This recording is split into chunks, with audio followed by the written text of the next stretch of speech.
Gordon interviewed me. So that's, when you talk about the first memory or what you remember, in my interview, I sat in a conference room, Gordon, 2 VPs, and an outside accountant, CPA firm interviewing me. And I was nervous. I gotta admit, I was really nervous. And I sat there and Gordon said, "Oh, just relax. If you're hired, you will be amongst friends forever."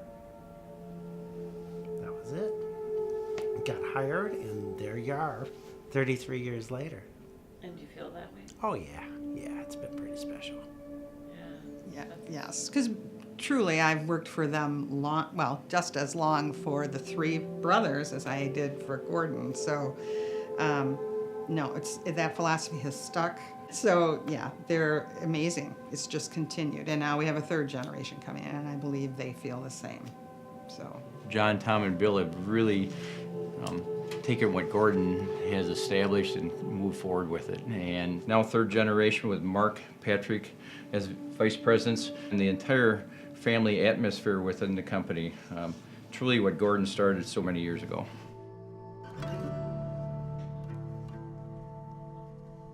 Well, he was a very kind guy. I mean, he was a very nice person.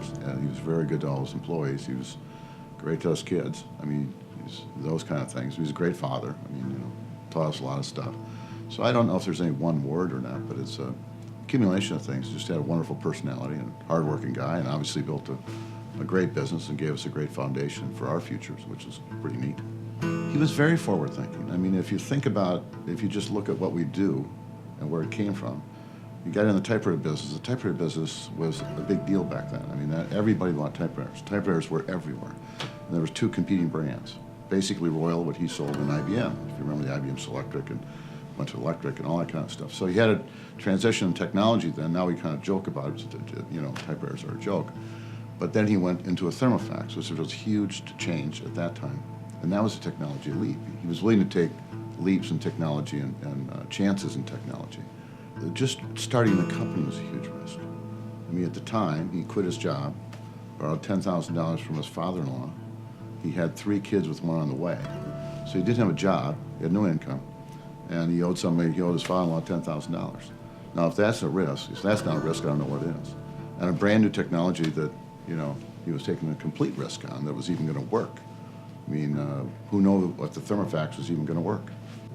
He'd take 7 or 8 of those, put them in the back of the car, and drive around until the car was empty. And whether it took a day or 2 days or 3. 5 kids to feed, probably. It was a big deal.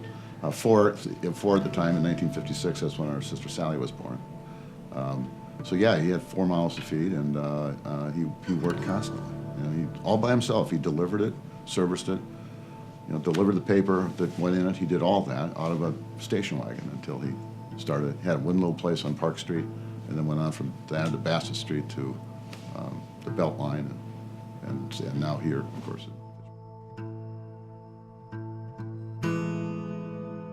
He allowed us, as with all of his top talent, we don't certainly work for brighter people than we are, but he gave us that opportunity and let us run with the business, which was very forward-thinking for a gentleman of his generation. And it really, allowed this business to grow into what it is today, because he was willing to let people give them a job, give them direction, lead them, and let them go. He was great at it. Today, we've gone from that to these young guys are thinking up stuff for us to get involved with that is beyond me, and it's pretty incredible. Without them, we don't do anything. I mean, so we don't go anywhere. And we all want to grow the business. That's the goal. Do it in an ethical and respectful manner. But these folks that work here are amazing.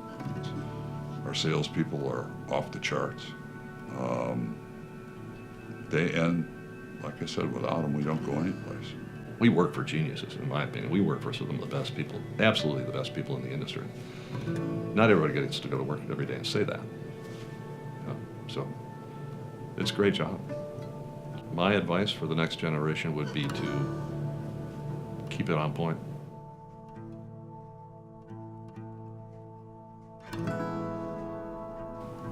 You know, it's one of the things that always, disappoints me in life is I just didn't know him as well as I would like to. I'd love to pick his brain today, if I could.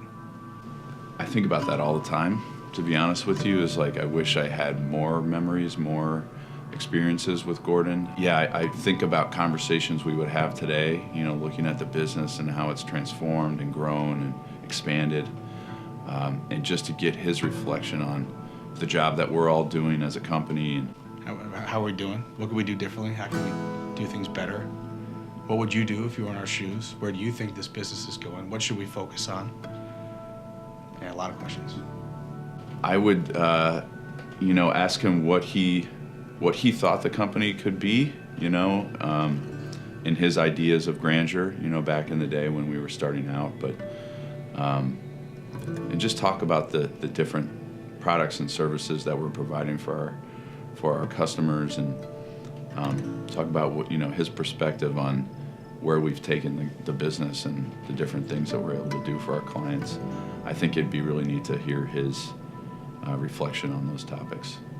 I think he'd be proud because I think we've kept a lot of the, sort of cornerstone aspects of the business, and our philosophies still are in place, but we're just doing a lot more advanced, value-added services for our clients. So I think he'd be proud because we've continued to maintain that commitment to the service excellence and really kept the experience of the customer first and foremost. Oh, he'd be amazed.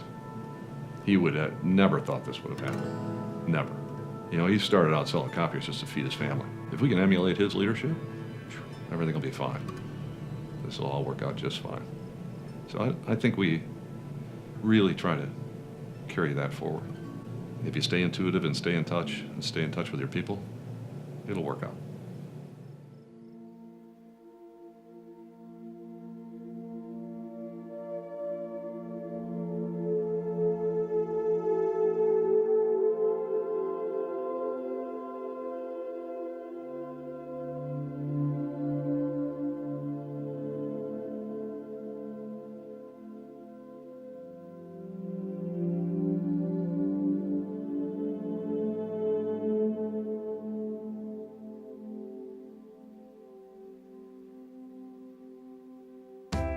I call it the ultimate guys trip.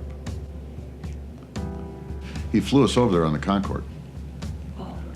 Yeah, so he really splurged. The Concorde was, was hot at the time. It was pretty cool.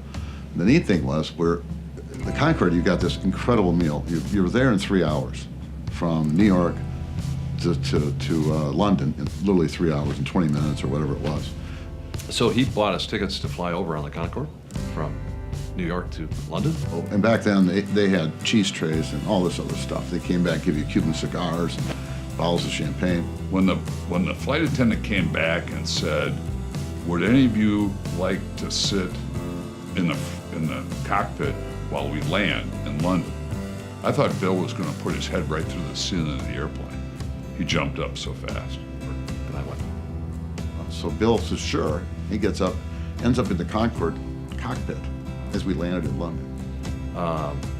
that was an experience I'll never forget. Well, Bill, yeah, he sat in the jump seat. When we came over the Thames River, the cone went down and landed into Heathrow Airport. It was incredible. It was an experience that, like I said, we'll never forget. So that was exciting for him. As we're walking off, that same flight attendant handed me a bottle of champagne. And as we're getting off, they gave us another bottle of wine or champagne, just what we needed because we've been drinking it for 3 hours. But we had a great time. I mean, it was a great way to kick off the trip. We didn't feel very good the next morning, because we took a plane to Edinburgh that night, and then stayed there and got up and went and played golf the next morning. But, We got to Edinburgh. We had a tea time at St. Andrews. We had stayed up so late that we almost missed it because we were a little under the weather, you might call it. And from there, it just got better. Went from there to Glen Eagles. You know, and during this whole thing, you know, this is about Gordy, not about what we did. He dialyzed. He was on dialysis at this point in time. It was really remarkable what he did. My father suffered from kidney disease and he had to dialyze. And here we are out in the middle of Scotland. He would get up at 4 in the morning, have somebody drive him back to Edinburgh so he could dialyze, and then come back and play golf all day with us. I don't know physically how he did it. It was quite remarkable. I'm talking about a guy that really, I mean, he had, some interior strength that not many people have. He wanted to do it bad. We had an absolute ball.